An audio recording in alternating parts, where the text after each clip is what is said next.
ngam qua kinh đa chi sa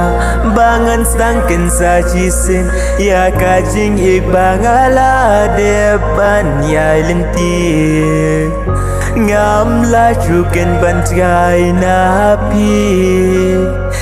ka jing ik baro happy ngala IT umat baik pi pen จ้า men ta na nga Chano kenying ngan wajah pi menta Kadonut kapang pisa umat hijau nanga Kajing ikbang ala depan piang Kaki sen menta kala kela Kum no baik menchua Pik lay pi ong yanga Baik wat ino yanga Tang si teng len din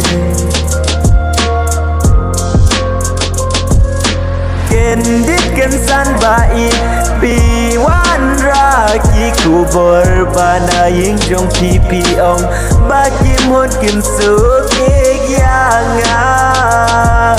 Umat kensan baik Hijau nanga Kadonut kapang pisa Ngam nang bantia bandem Ya pi baik ngaken ma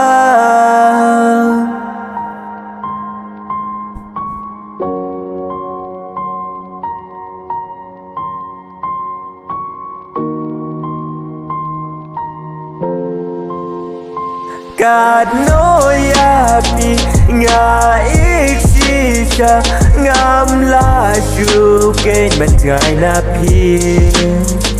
wala na nga ba ik pi la ngai ki jing ken mau ki dang sa da kum no ken ngan pen man ya ka men sin jong nga na bar pim don lang chu ban nga bai menta Kila jai no ken na nga satang umat baik pi sana nga ki ja ki jing ken mau ki dan sa wala pim day shu I jong nga